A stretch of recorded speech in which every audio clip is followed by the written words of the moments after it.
Good afternoon. I'd like to welcome everyone to this week's edition of Imperial as One's Belonging series, where we explore the experience of individuals from the Black, Asian, and minority ethnic backgrounds to hear their lived experiences.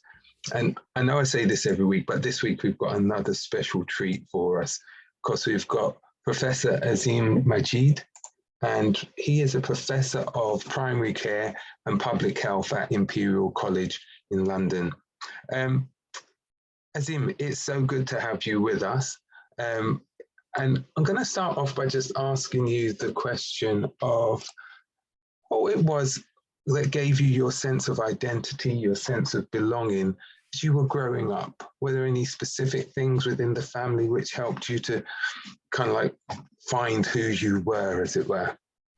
Thanks, Wayne, and thanks for the invite to join this meeting today.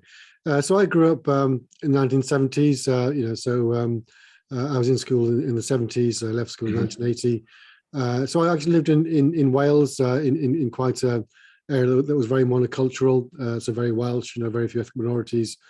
So quite a contrast, from now, when we live in a much more multicultural environment. So then I think back then were much more binary. So you either were British or not British, and so it wasn't like now where people have multiple identities. You can be British, Welsh, English, Africa, Caribbean, etc., Ghanaian, Indian. So it was a kind of a more unipolar society. But at the same time, it was quite a friendly society. Despite that, so I grew up in an area where people knew us. Because there weren't many minorities, we kind of stood out. So people didn't know who my family was, and my family also quite supportive as well, and my school was also supportive of me as well. So yeah, it was an interesting time. I think different from now, but at the same time, it was an environment that was quite supportive, of me. Okay, so at home with your siblings and your mum and dad, how did they give you your sense of culture, as it were? Because having grown up kind of like, as you said, in a monolithic culture, as it were, just predominantly Welsh, how did they connect you to your culture itself? So at home, we will still speak our own native language. We had our own cultural events, our own events, around religion. So we celebrate things like Eid, for example. And then we also have relatives in larger towns. So I had relatives for example, in Manchester. So holidays, we would go there in the summer holidays for a couple of weeks at a time to meet with them as well. So we did keep in touch with with our other backgrounds as well. So we weren't going one way or the other. We kind of combined the best, I hope, of both our both backgrounds, both the kind of native Welsh, but also our own identity as well. So, having grown up in Wales, do you consider yourself kind of like as a Welshman? Well, I look at myself, not unipolar, so Welsh, British, Asian, so I see myself, as not unipolar, but multipolar in my identity now.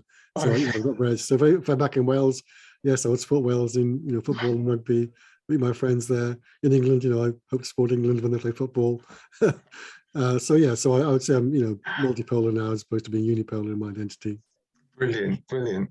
So you said that there wasn't many other Asian families in the community where you grew up. How was that when you were in school then? Did you just blend in? How was that? So the time we lived in fact, we were the first ethnic minority family there. So no Asians, no Afro-Caribbeans, no Chinese when we first moved. But that did change, later on. But for a long period, there was no one else there. To be fair, it was quite a welcoming society. So a lot of people obviously don't like you because you're skin color, and you would get name calling sometimes from some people. But by and large, it was quite welcoming. I think it was helped by the fact that I was always top of the class in maths and science, for example. So you kind of stood out, so that in some ways, kind of shielded you somewhat because you're seen, as being a bit special. Because of the fact you're always coming top, in lessons. So that I think did help. But it was, different from the current day, and quite different, from where I live in London now. So your academic ability kind of like helped as a protective shield It was like against a it. kind of protective shield, you know. So people knew you were, you know, and very well. And when I got to medical school, people were very happy with that because it's been a long time since from there. I'd gone to medical school, quite a few years. So people were, you know, very pleased when I eventually at 18 went to medical school. You know, got my 3 A's and went off to medical school. So people, you know, were quite proud of the fact one of the local boys had gone to medical school. Fantastic. After many, many years. So I dare say that the teachers encouraged you and promoted you. But what was it that kind of like inspired you to think to say that you wanted to go on to do medicine? If you were good at maths and good at sciences, why was it the career in medicine that you gravitated towards? Yeah, so clearly, you know, I could have done a range of careers, you know, engineering, computer science, chemistry, etc. Yeah. You know, I picked medicine because I wanted a job, you know, where I could combine your profession with academic rigor as well.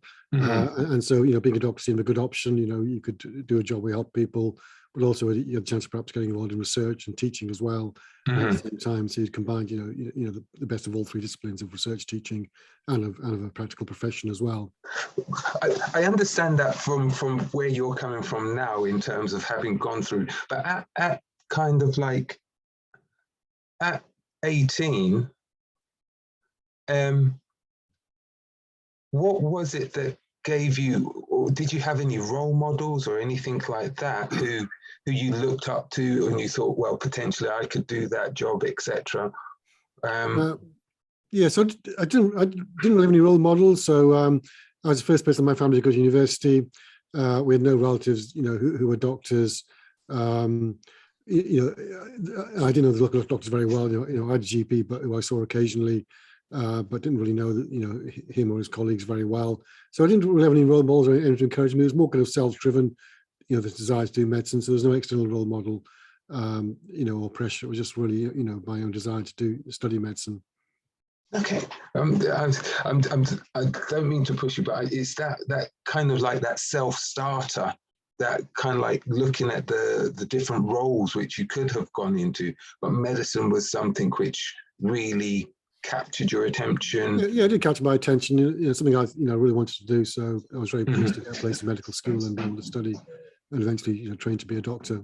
Right. So at medical school, then, compared to, like you said, you was in a kind of like a very small village, or a small village in Wales.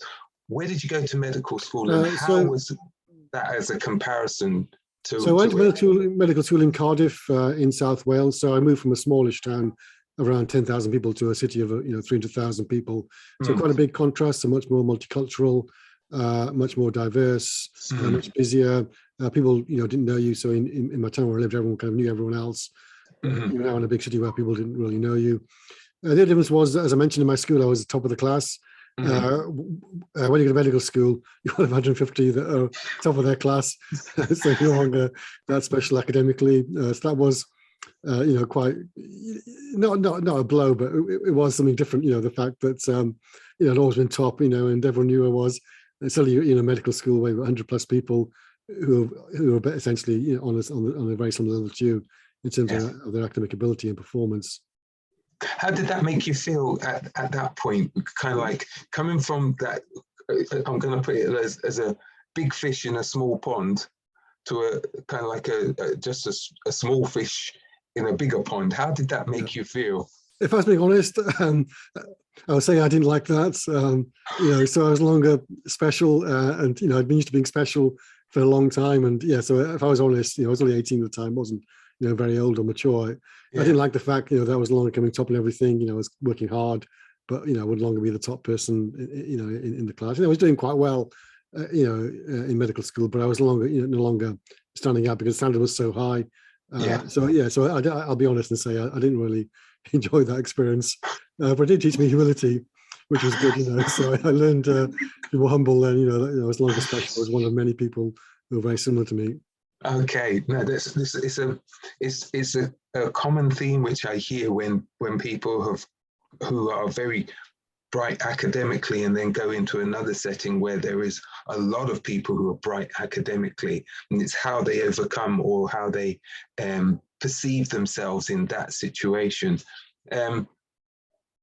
So during medical school, you said that there was a number, it was much more multicultural.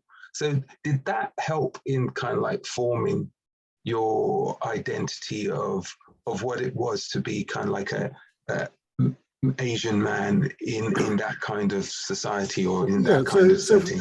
Yeah, that's correct, Wayne. So first time I had close friends who were Asian. So when I was living in a small town, in South Wales, my friends would have been all Welsh.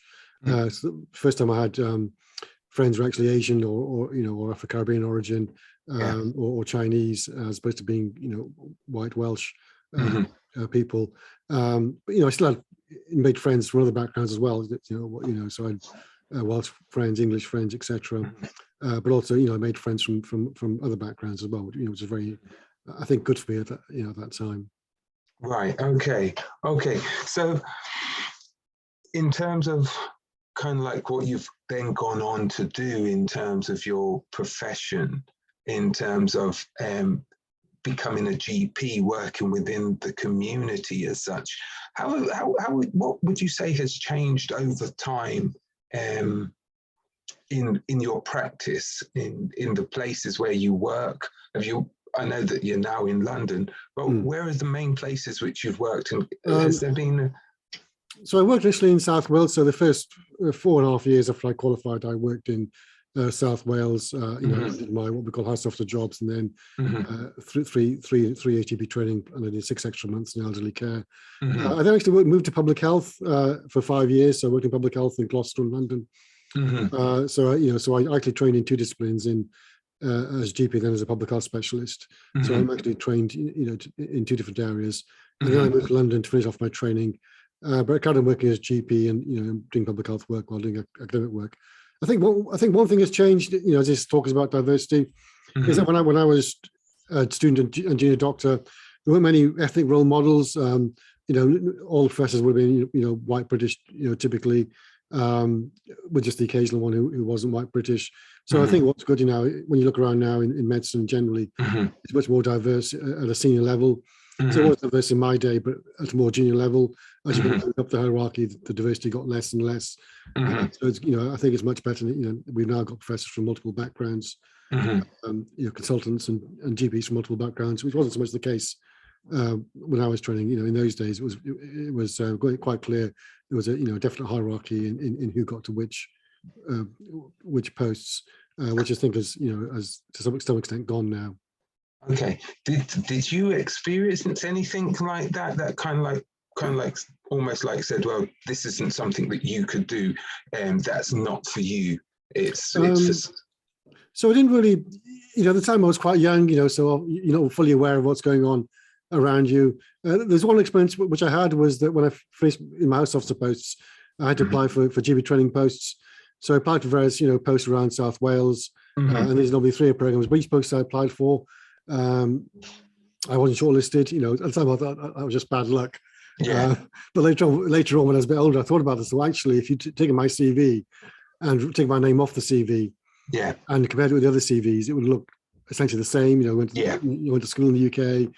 Went to university in the UK. You had quite good grades in medical school. So in fact, in many cases, it would have been better than people who were shortlisted. So at the time I didn't fully understand, because I was still relatively young.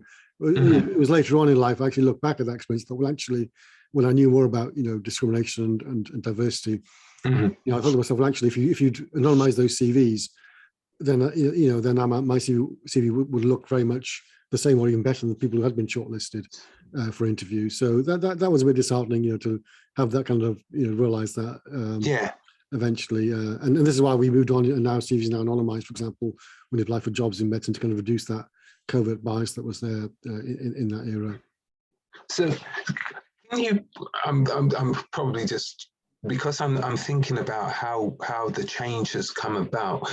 Is there anything in particular that you can think of which kind of like one initiated the change in your mind, but that also may have made a bigger change within the society, as it were?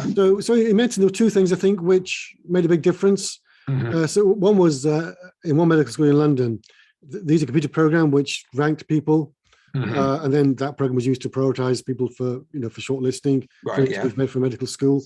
And they discovered actually if you had an ethnic non-English name, you were downgraded by 2 points. Wow. And this was, this caused a huge scandal, because it was like quite blatant, so essentially the program you put in things like age, sex, medical A levels results, whatever, and so on. But having a name that was non-English would push you down the ranking. And when asked about this, the person on the program said, "Well, I just copied what people do. I built this on the data I got from previous years, so I was just copying what was going on anyway." So the guy who wrote the program didn't actually realize. He just said, "Well, I just got the data and modeled it, and this is what came up. If you had a non-English name, you had a lower score than if you had an English Anglo-Saxon, name." So this actually caused quite a big scandal. Yeah. But I think all he was doing was just making overt what was actually going on. Yeah. Overt, at least this was going elsewhere. So clearly people were downgrading people with ethnic minority names. It just happened in this medical school. They used a program to do this rather than it being done, by people sifting through CVs or whatever. So this actually, caused quite a big scandal, and people realized actually it was definite bias. The other thing which happened was 2 doctors did a study where they sent CVs to people for medical jobs. Sent like 150 CVs.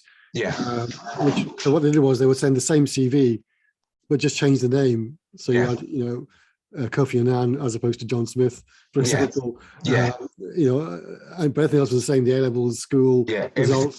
And they showed that if you had if you had an English name, you were 2, 3, 4 times likely to be shortlisted than if you had a non-English name, if you're an ethnic name. And again, this caused quite a big scandal as well, because again, people were struck by the fact that this wasn't an interview, this was just on this was just on the paper. On the paper. It was like you say, well, that person performed better on the day.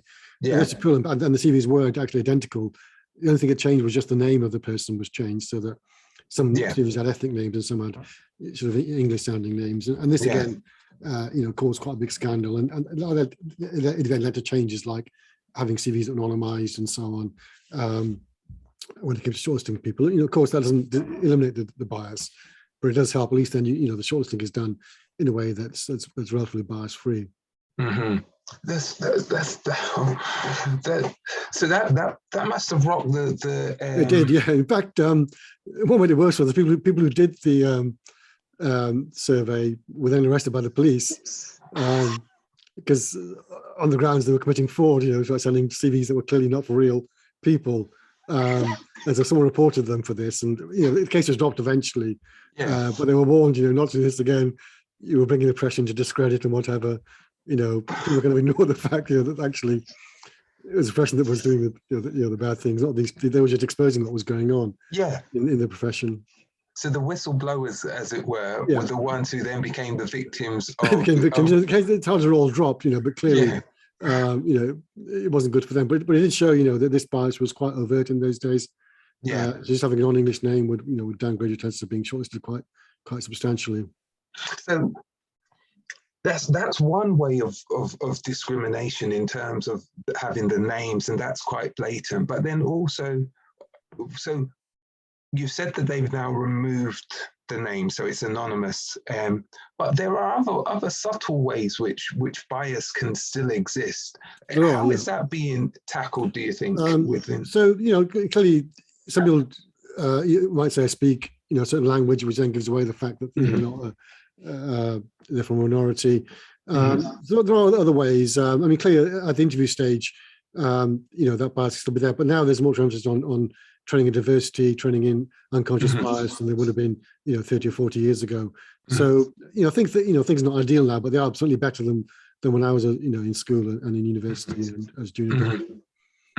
So when you're in, do you deal? When I put my teeth back in, do you still do community practice in terms of? And so, how have you seen? Has there been changes that you've seen in your time within the communities which you've been operating, and how have they affected your sense of who you are, etc.? So I've been, clearly medicine has changed a lot since I qualified, and it's quite different now from the early years. I think there have been changes. I think is being aware of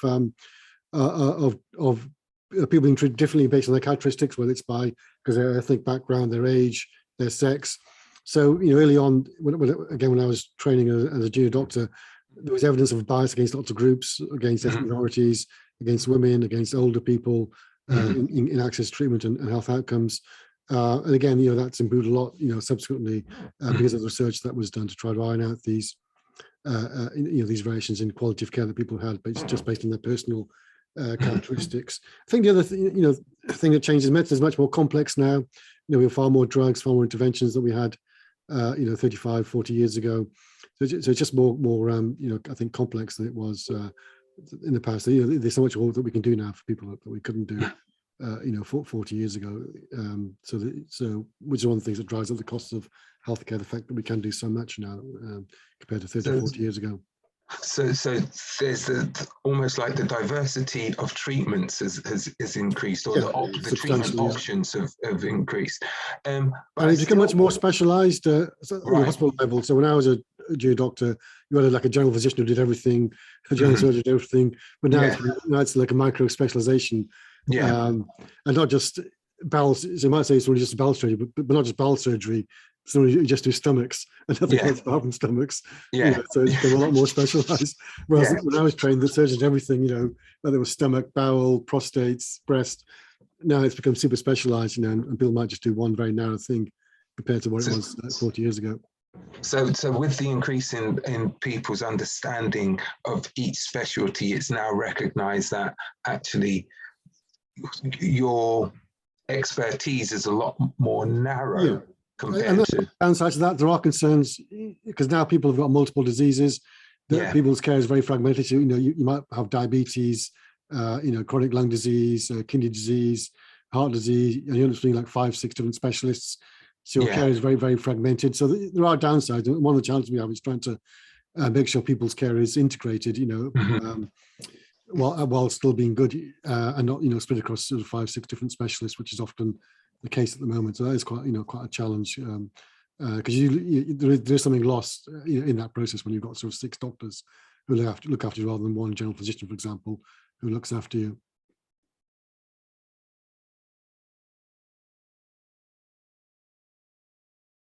Right. So what I was saying was that I understand about the different specialties and everything like that. One of the things which recent reports have shown about, like discriminatory practice or poorer health outcomes for individuals from different minorities. Why do you think that may still be the case when we're thinking about? Why is that still the case in this day and age if we've got so much specialisms, but yet certain groups are still seeming to have worse treatment than others? I think it's a number of factors. So I think one, there is a degree of bias, whether it's conscious or unconscious. So if you speak well, you're educated, you'll get better treatment, than probably someone who's not well educated and can't speak English so well. So I think that's definitely there. And as you know, within ethnic communities, there is quite a lot of diversity in their income levels. So that, in particular, I think poorer groups probably do less well, no matter what background you're from, whether it's white, ethnic, etc.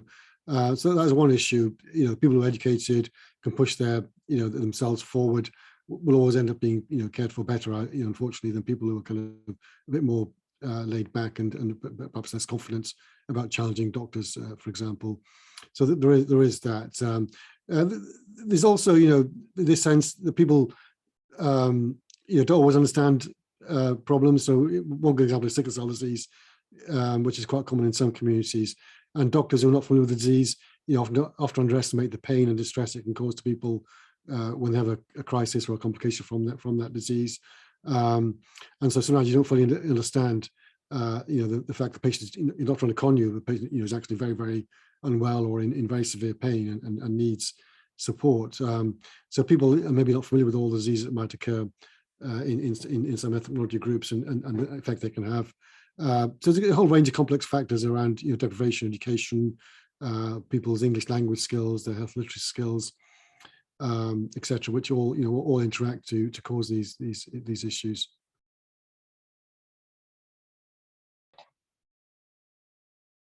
So with respect to kind of like you talked about the language barriers and stuff like that, which can also complicate it. But I just wonder, with the different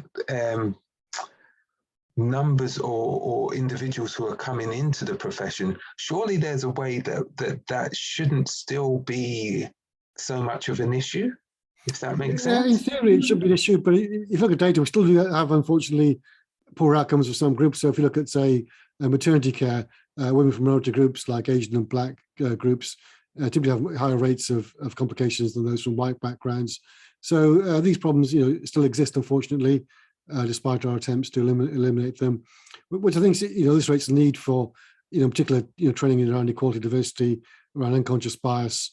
I think those things are, very, very important, going forward. So despite our best efforts, we still find some groups, do less well in certain areas of healthcare than say white British groups would do.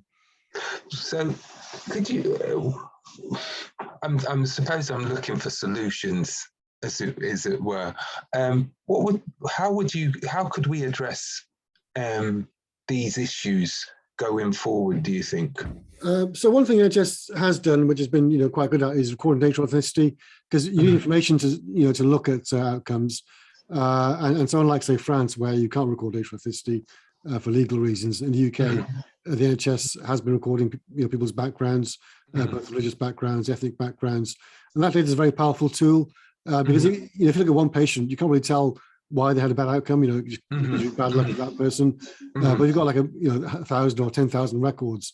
You've then got power to look, between different groups, whether it's white, British, Asian, African, Caribbean, etc. Look at their experience of healthcare, look at their health outcomes, and then you find, if there are real differences between groups. So you're not looking at just one individual. So you may just have happen to be, unlucky in what happens to them. You're looking at much larger groups, and you've got the power then to actually look at data and change practice, and then remeasure practice again later on to see if you've made a difference to practice and improved outcomes for people who aren't doing so well. So I think data is very important, and I think it's good in the UK that we do that, because some countries like France are very much against collecting data on their In France, they say you're French, and that's it. There's no subgroup. You're French, and that's it. So everyone's the same. Either we don't practice. That's not the case.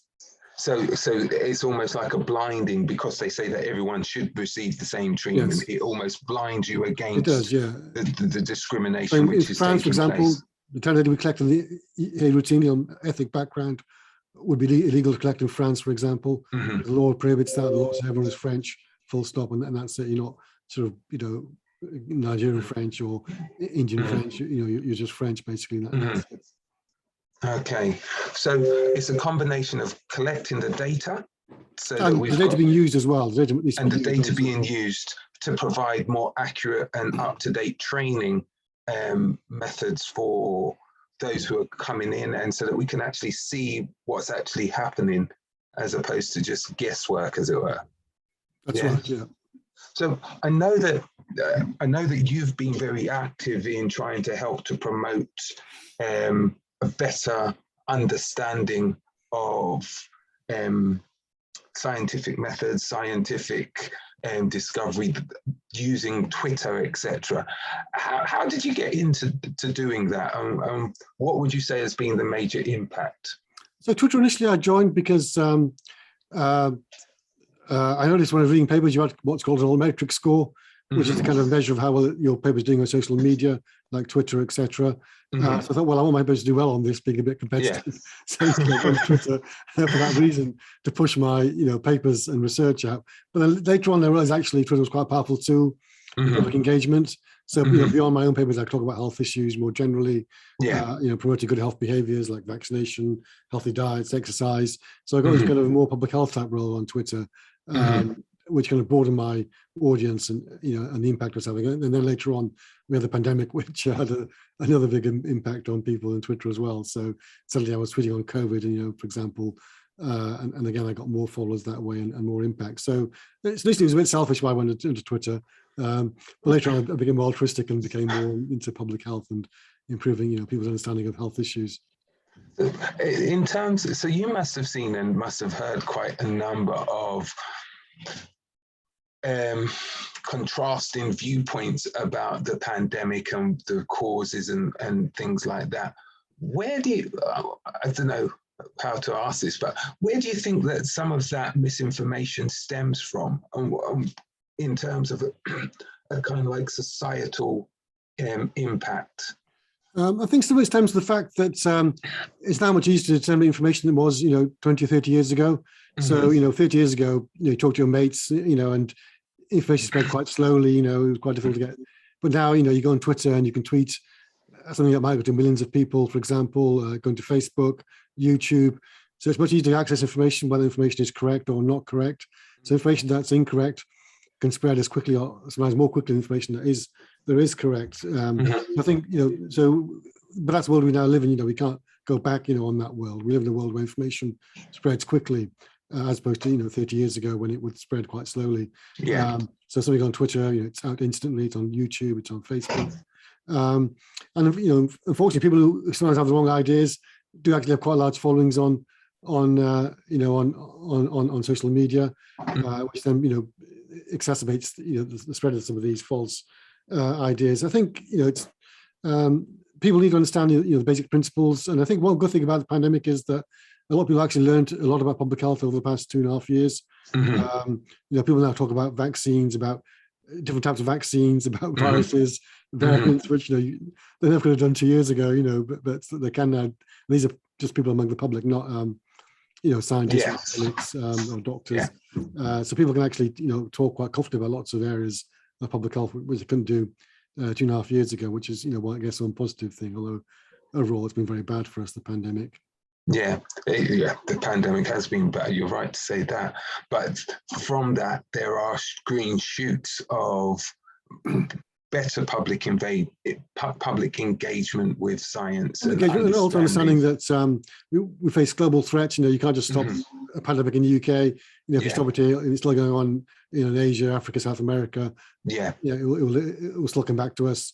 So you have to really think about global responses and not be selfish about your own country, but think about these issues globally. And there's also been the issue about vaccination take up within the ethnic minority communities. And what was some of the words of advice or encouragement that you would be giving through your Twitter media, etc.? So you're right. We have seen low uptake rates of vaccines amongst minority communities. And that's true, of African, Caribbean, Asian, etc. communities. So in general, it's lower than the white community. A lot of actually is down to people's sort of socioeconomic status. Right. So you generally find educated people, do better than people who are less well educated. There is people are concerned about vaccines because the vaccines were developed, in record time within about 12 months. We had vaccines that went from the kind of lab to being pumped into people's arms, which is actually very quick, compared to normal times, it might take 5 or 10 years to get a vaccine out into the community. But I try to reassure people that the vaccines were tested properly. They went through the processes you would do in laboratories, and then in voluntary studies, and then in randomized controlled trials.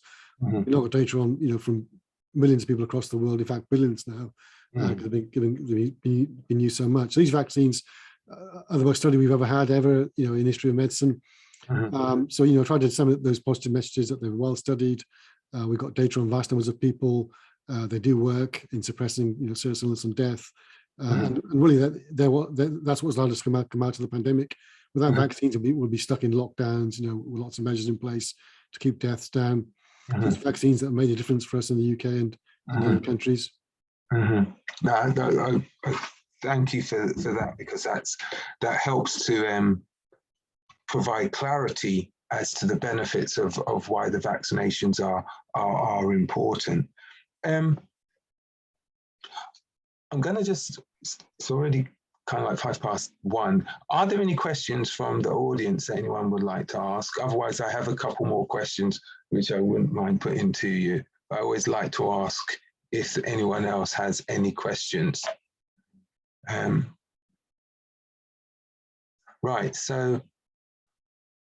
So we've had one in the chat which says the issue with relating to vaccinations for children.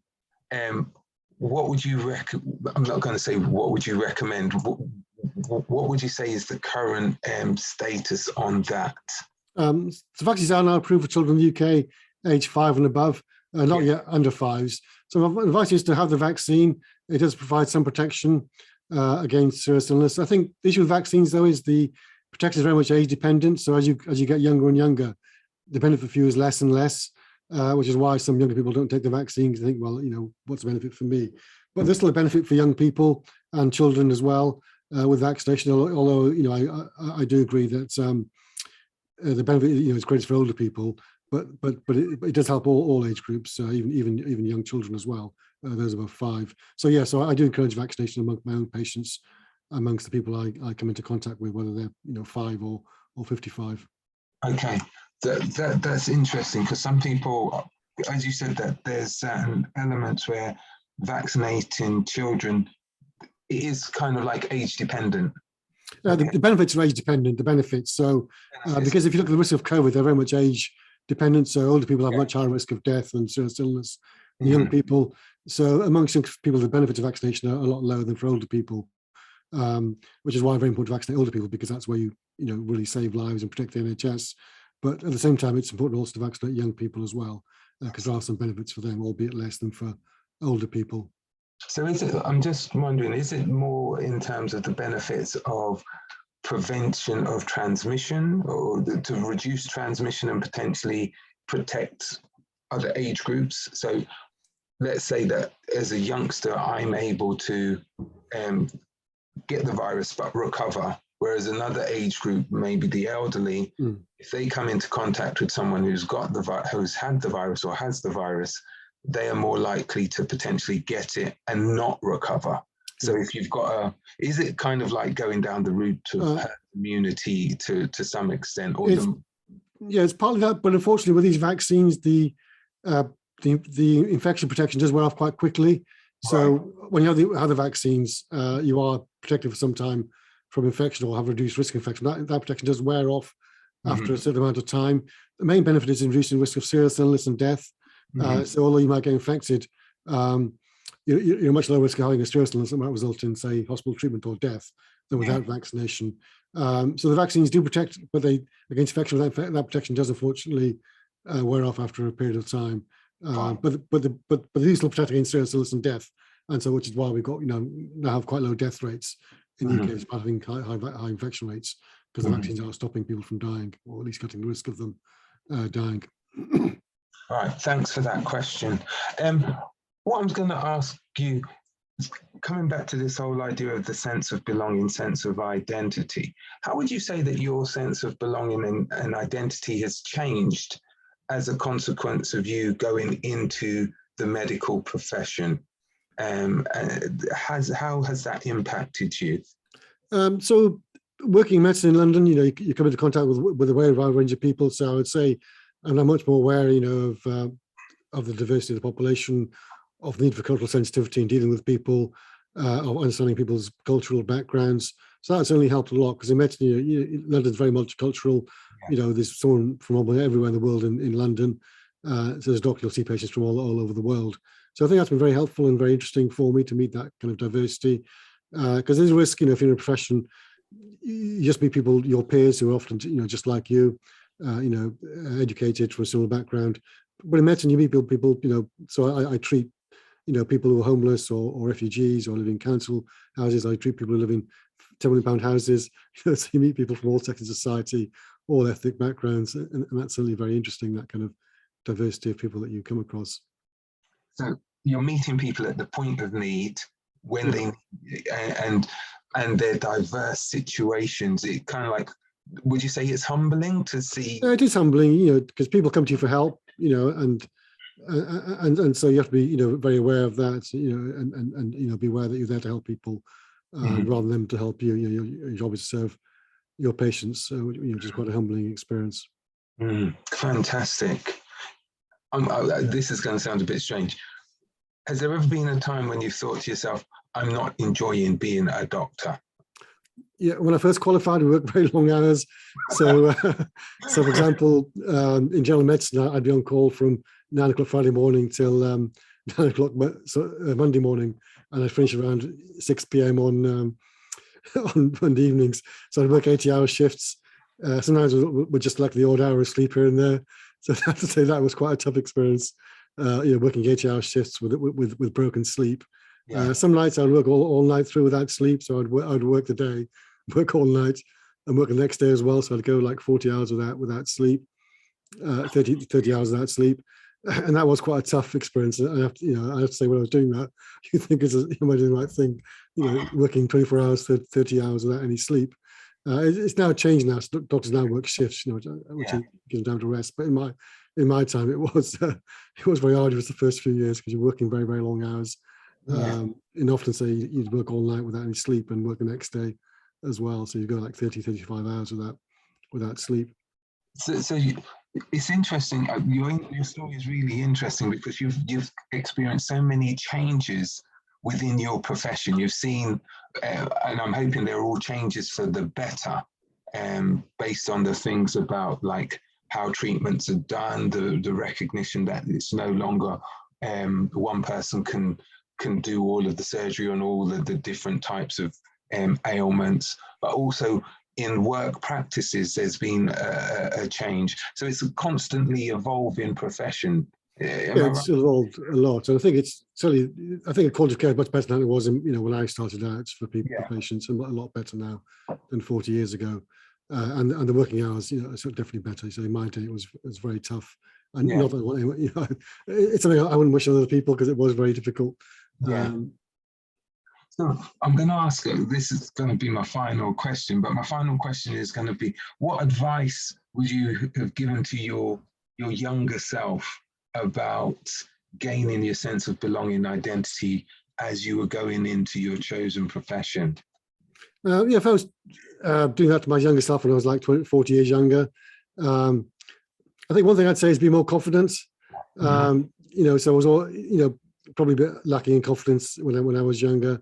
Be more confident and be more assertive. Sometimes you saw things that you didn't think were right, but you're afraid to challenge them at that stage in my career.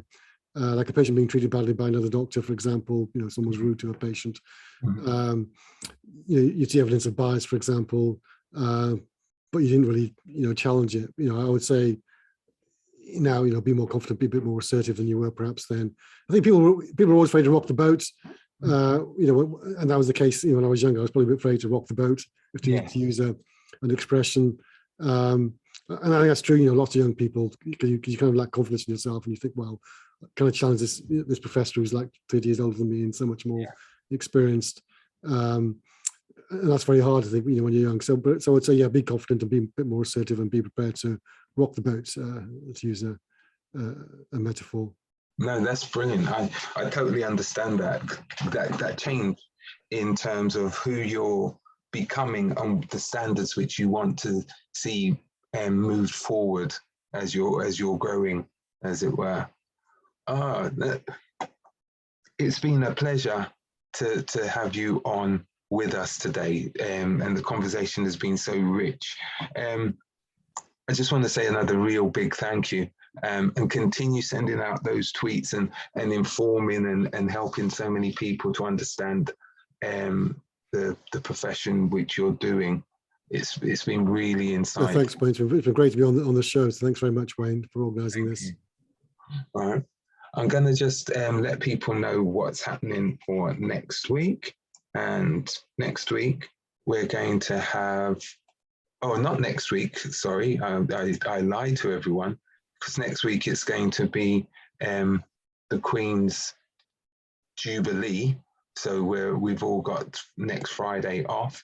But on the 10th of June, we're going to have Angela Clark, who is the CEO of RAFA, which is an international development agency, and she's the chair of BACP Healthcare as well. And she will be coming and sharing her experiences and stories with us. And if you have missed any of the previous interviews, then please have a look at our YouTube site, which is at tinyurl.com/belonging-IAO. And yes, please have a look at those. And I just want to say another big thank you to everyone who's been here, and especially to Azeem for telling us his stories of belonging. So thanks, everyone, and I will see you again in a couple weeks' time. Thank you.